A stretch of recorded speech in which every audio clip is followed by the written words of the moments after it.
This is the story of how saying yes to the devil looks like saying no to God. Click. Nobody wakes up planning to ruin their life. But the enemy doesn't need a big yes. He only needs a tiny one, man or woman alone at home, phone buzzing. The first message is nothing more than small talk. But the second is slightly more suggestive. It's not enough to make her stop and think about it, but it's enough to get her to respond. Quick cuts, texting, scrolling, losing track of time. Before she knows it, she's spending hours on messages. The next day, she wakes up feeling off, but still can't bring herself to put her phone down. Late night turns into early morning. She feels completely alone. James 1:14-15. Each person is tempted when they are dragged away by their own evil desire and enticed by mere promises. She misses her nightly prayer time. Then she skips church. Soon she's not even bothering to reply to her friends. She's emotionally checked out, distant from her family, and all because she couldn't say no to a few late-night messages. One click became an hour. An hour became a habit. And habits, they shape destinies. In the beginning, God created two worlds, the world of reality and the world of the pit. The enemy lived there, now he lives here. Here's what happens, a serpent whispers. She pauses, she hesitates, she reaches out. Close up of the fruit. Now back to our story. Day after day, she gets lost in the little foxes that spoil the vineyard. She allows small compromises to chip away at her walk with Christ until her faith is dead. But wait, don't get me wrong. This story isn't about phones or social media. It's about compromise. It's about succumbing to pressure. It's about giving in to that voice that tells us just this once won't hurt.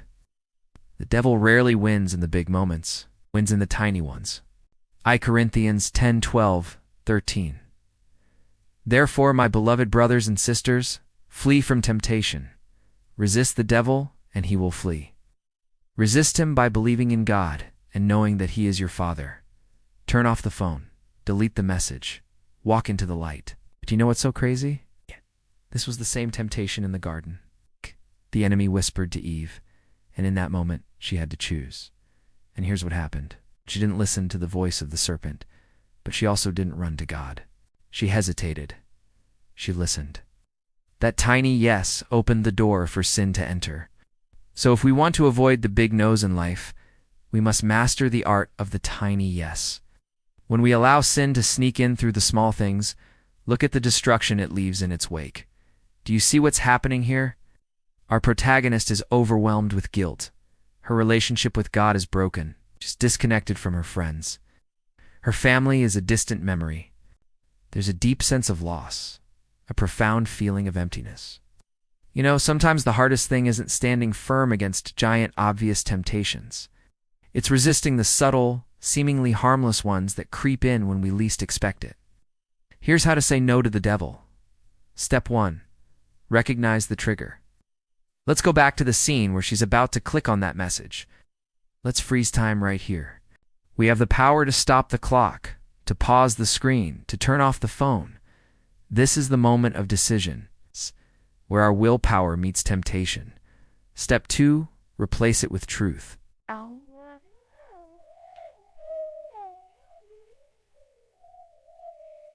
Now let's shift scenes. Let's see her opening her Bible, reading a verse, praying with her friends. She's replacing that empty scroll with the Word of God, that meaningless message with meaningful prayer. Step 3. Run toward God. Now, let's move forward. Let's see her going for a walk at sunrise, joining her community in worship. She's not running away from temptation, but she's running toward something real, something genuine, something life-giving. Throughout this journey, we see the cinematography play a crucial role in telling the story. In the scenes depicting temptation, the images are dark, the colors are cool, the camera movements are frantic, mirroring the emotional turmoil within. Close-ups show hands shaking, eyes reflecting the phone's light, a mouth forming words but not speaking. There's a sense of entrapment, of being stuck. However, as our protagonist begins to resist, the tone shifts. The lighting becomes warmer, the colors golden, the camera movement slows, then stabilizes. We see a face bathed in soft light, a relieved smile, a hand reaching out to touch grass. There's a gradual return to normalcy, a sense of finding one's way back to solid ground. When we make that tiny yes to sin, we open the door for discouragement, doubt, fear, and anxiety to enter. But when we choose to say no, a wave of relief washes over us. We find ourselves filled with courage, hope, and unwavering faith. Genesis 3:1-6. Now the serpent was more crafty than any of the wild animals the Lord God had made. He said to the woman, "Did God really say?" The woman said to the serpent, "We are not to eat from any tree in the garden." But the serpent said to the woman, "No, you will not surely die. For God knows that when you eat from it, your eyes will be opened and you will be like God, knowing good and evil." When the woman saw that the tree was good for eating and pleasing to the sight, and desirable for gaining wisdom, she took some of the fruit and ate it. She also gave some to her husband, who was with her, and he ate it. Now, let's take a moment to appreciate the brilliance of this story. There's no voiceover during this reenactment. There's no text on the screen, yet we understand the weight of each scene, the emotions behind each glance. Oh. It's a testament to the power of visual storytelling. The close-ups are heartbreaking. The camera lingers on the serpent's whisper on Eve's hesitant hand, reaching for the forbidden fruit. These moments are charged with tension, mirroring the weight of the decision Eve is about to make. Then comes the fruit, the center of desire, the object of forbidden knowledge. The close-up of the fruit is so intense it feels like we're reaching out for it too. In that moment, the camera captures the essence of temptation, the struggle between obedience and disobedience. As Eve succumbs to temptation, the tone shifts. Shots become wider, the camera movement faster.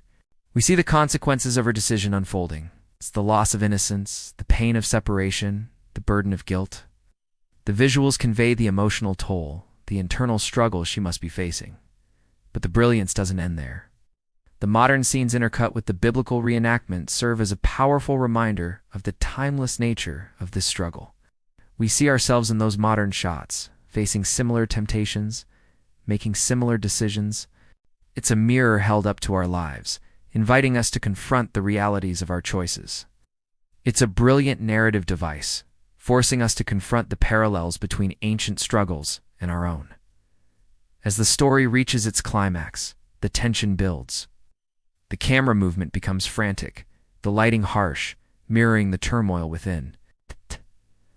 But there's a glimmer of hope amidst the darkness. As she turns off the phone, deletes the message, walks into the light, the tone shifts. The camera movement slows, the lighting softens, the colors warm. It's a visual representation of the relief that comes from choosing the right path, the peace that follows a decision made in accordance with God's word. So the question is, what will your next yes be for? Will it be for God or for the enemy? The choice, my friend, is entirely yours.